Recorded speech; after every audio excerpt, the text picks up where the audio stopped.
शांति 9/11/24 के महावाक्य बाप दादा के। बाबा ने कहा, मीठे बच्चे, बाप आया है तुम बच्चों को भक्ति, तू आत्मा से ज्ञानी, तू आत्मा बनाने, पति से पावन बनाने। बाबा ने पूछा, ज्ञानवान बच्चे किस चिंतन में सदा रहते हैं? बाबा ने कहा, मैं अविनाशी आत्मा हूँ, यह शरीर विनाशी है। मैंने 84 शरीर धारण किए हैं, अब यह अंतिम जन्म है। आत्मा कभी छोटी बड़ी नहीं होती है, शरीर ही छोटा बड़ा होता है। यह आंखें शरीर में हैं, लेकिन इनसे देखने वाली मैं आत्मा हूँ। बाबा आत्माओं को ही ज्ञान का तीसरा नेत्र देते हैं। वह भी जब तक शरीर का आधार न ले तब तक पढ़ा नहीं सकते। ऐसा चिंतन ज्ञानवान बच्चे सदा करते हैं। ओम शांति। यह किसने कहा? आत्मा ने। अविनाशी आत्मा ने कहा शरीर द्वारा। शरीर और आत्मा में कितना फर्क है।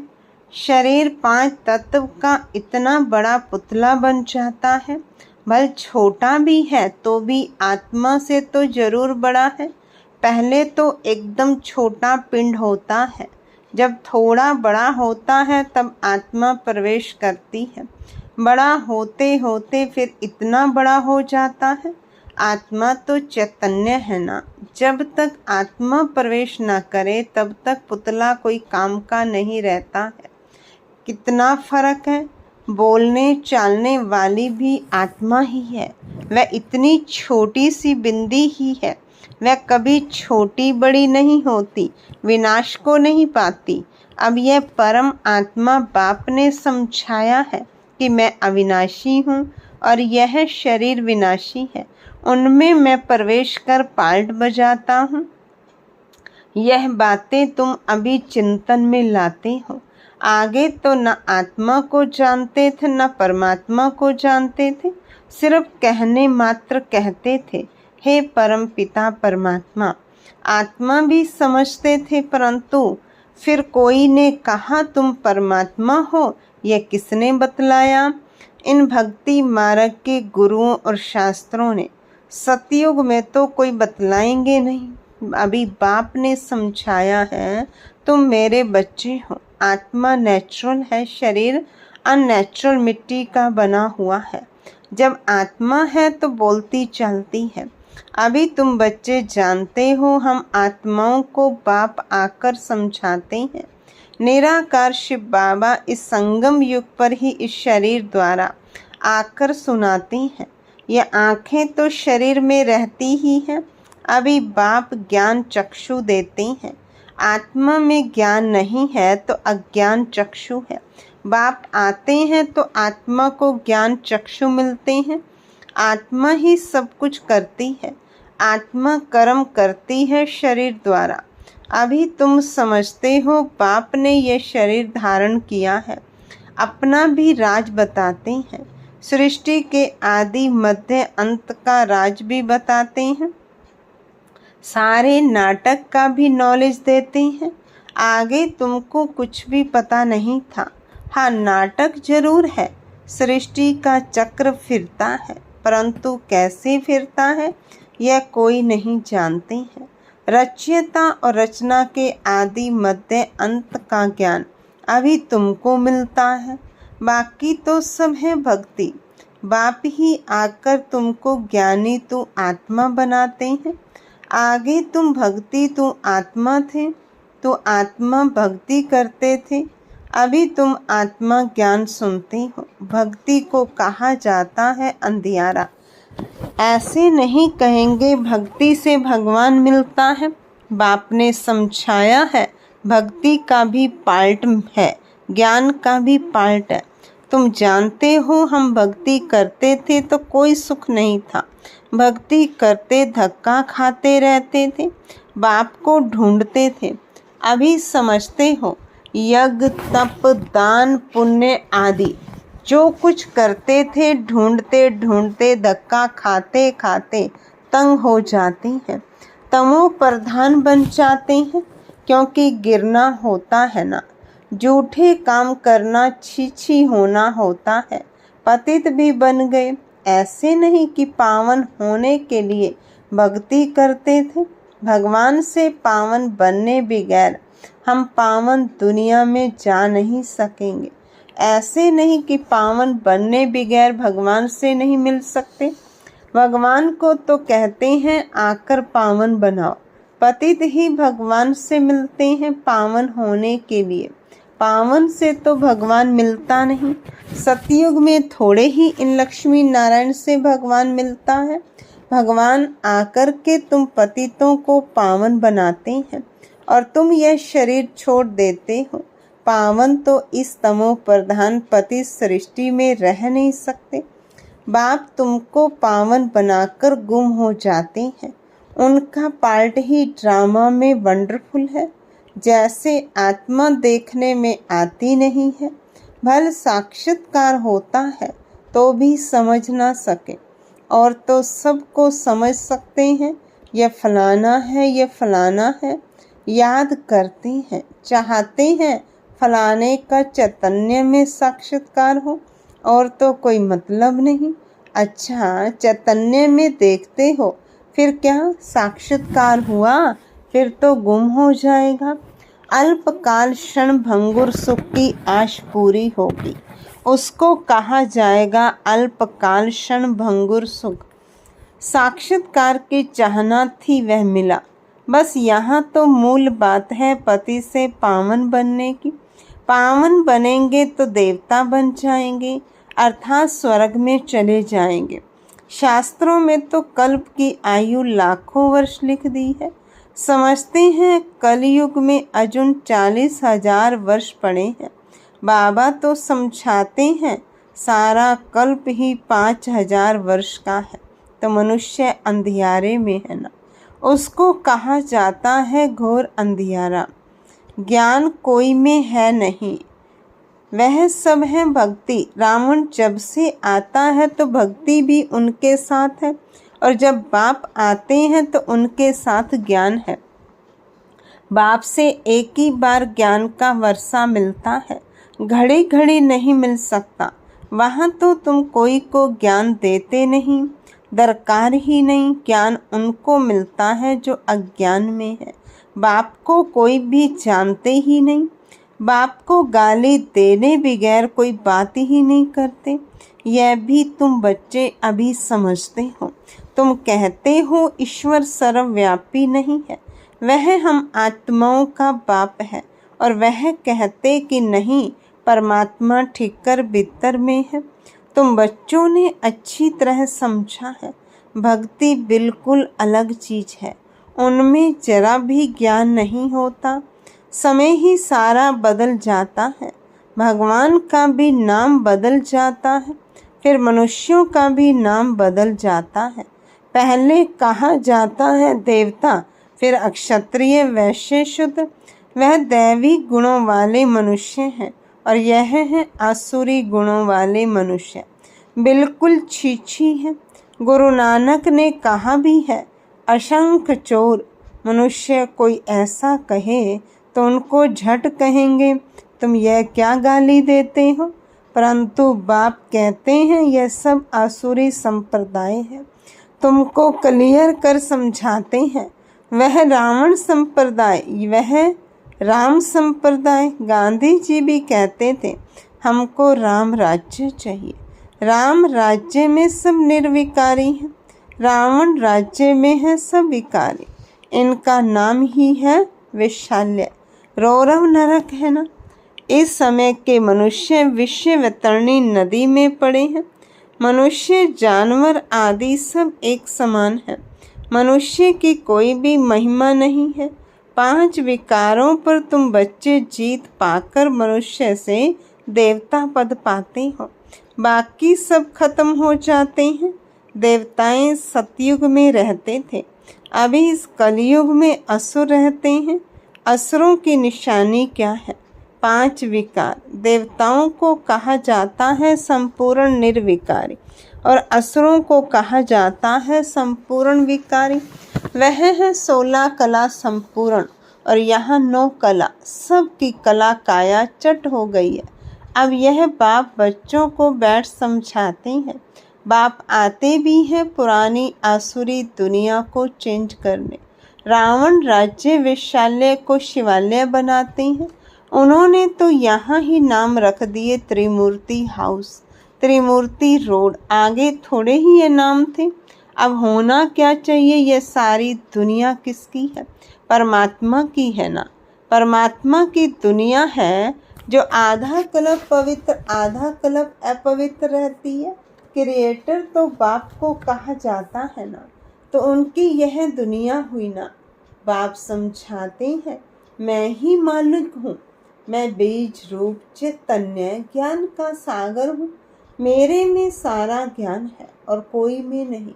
तुम समझ सकते हो इस सृष्टि चक्र के आदि मध्य अंत का नॉलेज बाप में ही है। बाकी तो सब है गपोड़े।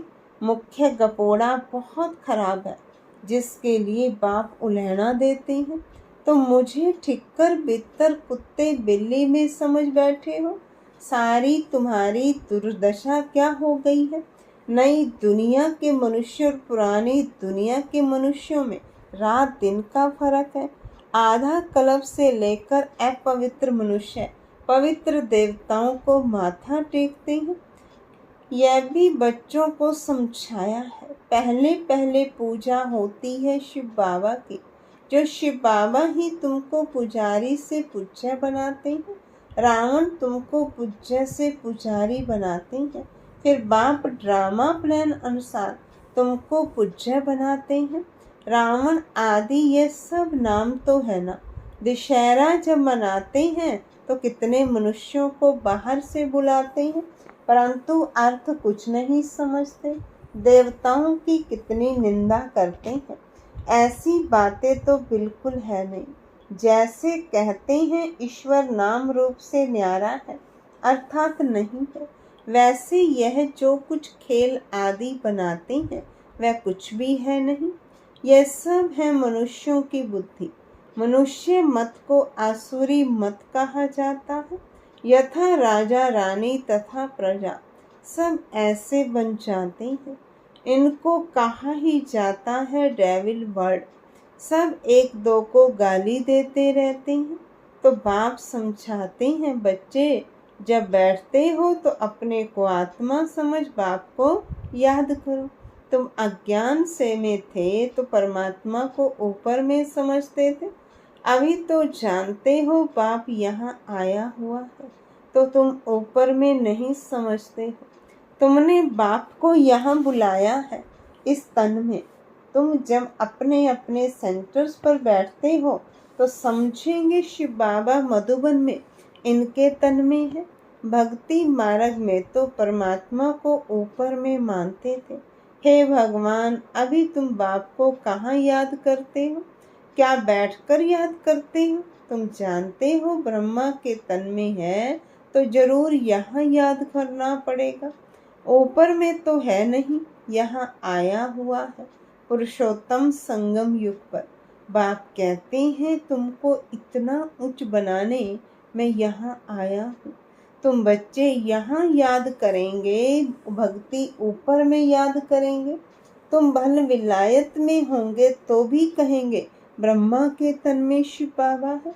तन तो जरूर चाहिए ना। कहाँ भी तुम बैठे होंगे तो जरूर यहाँ याद करेंगे। ब्रह्मा के तन में ही याद करना पड़े। कई बुद्धिहीन ब्रह्मा को नहीं मानते हैं। बाबा ऐसे नहीं कहेंगे ब्रह्मा को याद ना करो। ब्रह्मा बगैर शिव बाबा कैसे याद पड़ेगा? बाप कहते हैं मैं इस तन में हूँ, इसमें मुझे याद करो। इसलिए तुम बाप और दादा दोनों को याद करते। बुद्धि में यह ज्ञान है, इनकी अपनी आत्मा है। शिव बाबा को तो अपना शरीर नहीं है। बाप ने कहा है मैं इस प्रकृति का आधार लेता हूँ।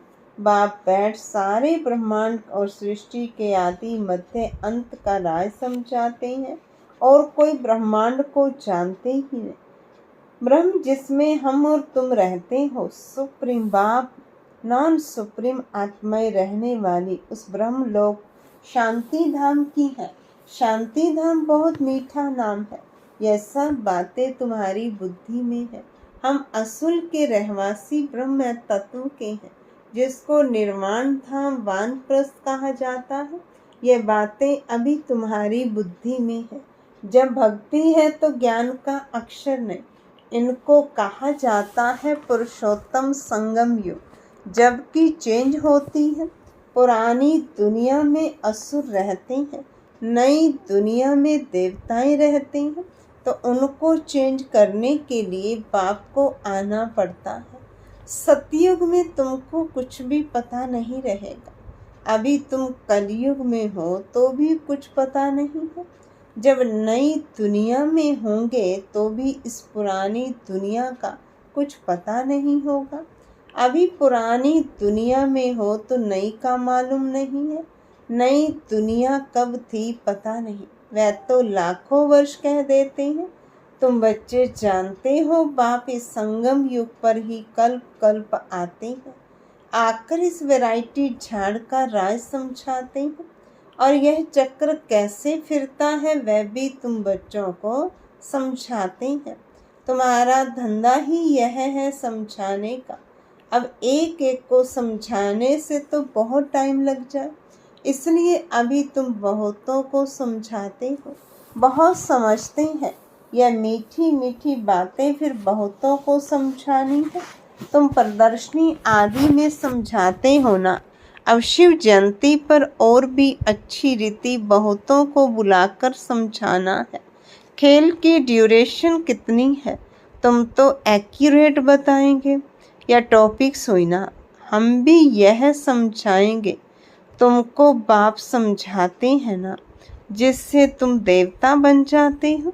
जैसे तुम समझकर देवता बनते हो वैसे औरों को भी बनाते हो। बाप ने हमको यह समझाया है। हम किसकी गलानी आदि नहीं करते हैं। हम बतलाते हैं ज्ञान को सद्गति मार्ग कहा जाता है। एक सतगुरु ही है पार करने वाला। ऐसी ऐसी मुख्य पॉइंट्स निकाल कर समझाओ। यह सारा ज्ञान बाप के सिवाय कोई दे नहीं सकता है। अच्छा, मीठे मीठे सिक्की लदे बच्चों प्रति माता पिता बाप दादा का याद प्यार और गुड मॉर्निंग। रूहानी बाप की रूहानी बच्चों को नमस्ते। हम रूहानी बच्चों की रूहानी बाप दादा को नमस्ते बाबा नमस्ते।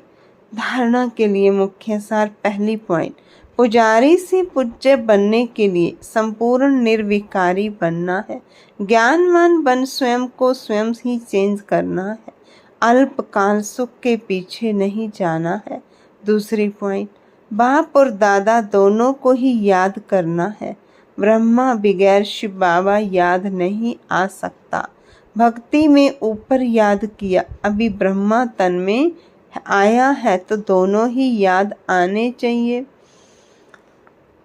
दोनों ही याद आने चाहिए। वरदान है, हर कर्म में विजय का अटल निश्चय और नशा रखने वाले अधिकारी आत्मा भव। हर कर्म में विजय का अटल निश्चय और नशा रखने वाले अधिकारी आत्मा भव। विजय हमारा जन्म सिद्ध अधिकार है। इस स्मृति से सदा उड़ते चलो। कुछ भी हो जाए ये स्मृति में लाओ कि मैं सदा विजयी हूँ। क्या भी हो जाए ये निश्चय अटल हो। नशे का आधार है ही निश्चय। निश्चय कम तो नशा कम, इसलिए कहते हैं निश्चय बुद्धि विजयी। निश्चय में कभी कभी वाले नहीं बनना। अविनाशी बाप है तो अविनाशी प्राप्ति के अधिकारी बनो। हर कर्म में विजय का निश्चय और नशा हो। स्लोगन है, बाप के स्नेह की छत्र छाया के नीचे रहो तो कोई भी विघ्न ठहर नहीं सकता। बाप के स्नेह की छत्र छाया के नीचे रहो तो कोई भी विघ्न ठहर नहीं सकता। अच्छा, ओम शांति।